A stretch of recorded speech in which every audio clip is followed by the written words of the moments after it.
Avec encore des objets. Ah bah non, alors ça c'est un fémur. Ah oui, c'est un fémur et je faisais un petit peu de musculation là en attendant, Thibaut. C'est un fémur de bœuf et je peux vous dire que ça pèse quand même. Alors à quoi il servait ce fémur de bœuf? Il servait, alors il était découpé. On les séchait d'abord dans les séchoirs à os, les os, qui arrivaient d'Argentine souvent. Et puis ensuite, on les découpait pour en faire ici, dans cette usine, des brosses à dents et des brosses à ongles. Oui, on en voit plein derrière nous, des tonnes. Ça, c'était quelle brosserie là derrière nous? Alors ça, c'est la grande brosserie Lonen de Tracy. Et donc c'est un séchoir qui était gigantesque. Et vous voyez la quantité d'os qui était stocké pour être séché, puis ensuite travaillé, découpé, percé. Oui, alors ça justement, on va le voir ici. Alors ici, c'est un endroit un petit peu différent. Donc on voit d'autres matières premières. Vous pouvez nous les décrire? Voilà, ici on est dans l'atelier de la brossière en fait. Alors on est à domicile, hein, les femmes travaillent à domicile.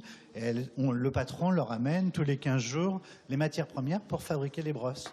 Donc on a par exemple le lin qui va servir à entrer dans les brosses, dans les trous de contreperçage. Là, on a du nylon, parce que c'est un peu plus moderne. On a des petites brosses à ongles. Donc, elles avaient le lin, ensuite les soies. Alors, ce sont des soies animales, souvent des soies de porc.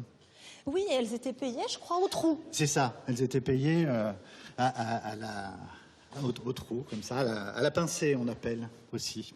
Oui. La pincée de soie. Et alors là, il y a des brosses assez exceptionnelles. Oui, alors il y a une brosse, notamment que vous vouliez évoquer auprès de Thibaut, je crois. Oui, je crois, oui, ça pourrait peut-être l'intéresser. Alors c'est la brosse? C'est la brosse des amoureux.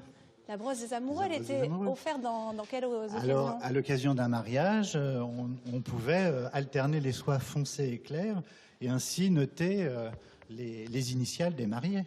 On le voit, il y a beaucoup de choses vraiment qui pourraient venir s'installer dans ce musée et être présentes à l'avenir au public. Mais bon, pour le moment, le musée, ça reste un projet. Alors c'est un projet, bon, on a une petite installation, mais il reste de gros travaux à faire. On a notamment nos verrières à changer.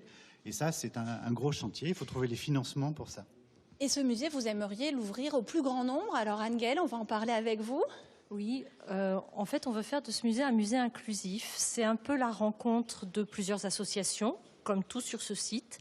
Et là, c'est la rencontre du musée des brosseries de l'Oise. C'est aussi la rencontre de l'association qui s'appelle le Réseau Bulle, qui est une association qui regroupe des parents autistes, des parents d'enfants autistes, des professionnels de l'autisme sur la région de l'Oise.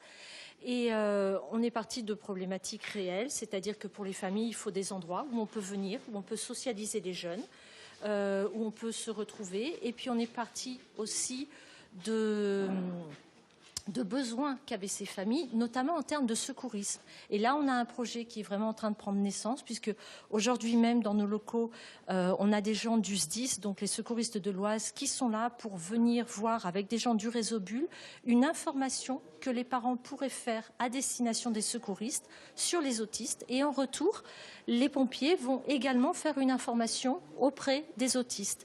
Le but, ce serait en effet d'ouvrir ce lieu, de faire en sorte de mieux comprendre cette maladie. De mieux comprendre l'autisme, qui n'est pas une maladie, mais et surtout d'ouvrir véritablement, de pouvoir créer vraiment la société comme ça. On fait à notre petite échelle ce que devrait être la société, c'est-à-dire la participation de chacun.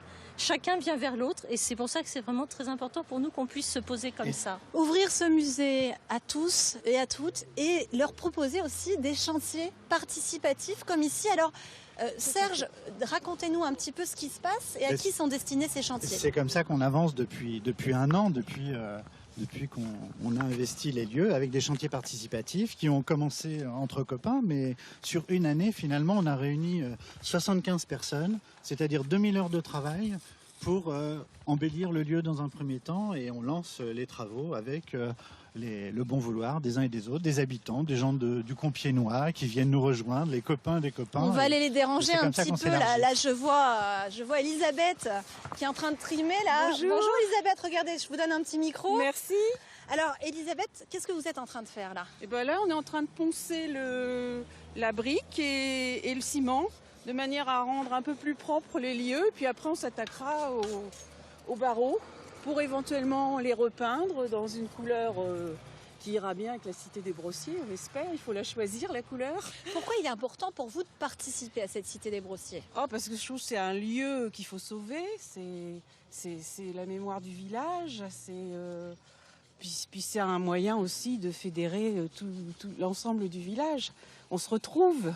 On se retrouve ici. C'est vrai que là, on rencontre de nouvelles personnes, de nouveaux amis. Il y a des gens qui nous contactent par Facebook, par exemple, maintenant, aujourd'hui, pour dire « Mais qu'est-ce que c'est votre chantier? Je viendrais bien voir et je vais aider. » Puis on mange ensemble. Et voilà, oui, sans les très bénévoles, sympa. vous ne pourriez rien faire ici. On n'aurait pas avancé aussi rapidement. Maintenant... Il y aura aussi d'autres types de chantiers, c'est ça? Alors voilà, l'idée, c'est ce qu'on a évoqué tout à l'heure sur le séchoir, c'est de faire des chantiers d'insertion, d'être vraiment en accord avec notre idée de départ, qui est l'association de 3 associations, Tracy Environnement, Tracessi pour la culture et le spectacle vivant, les concerts, etc. C'est une association très dynamique. Et on sur va les lieux voir depuis 20 justement ans. tout à l'heure aussi un petit peu pour leur voir comment elle revit déjà cette Cité des Brossiers. À tout à l'heure.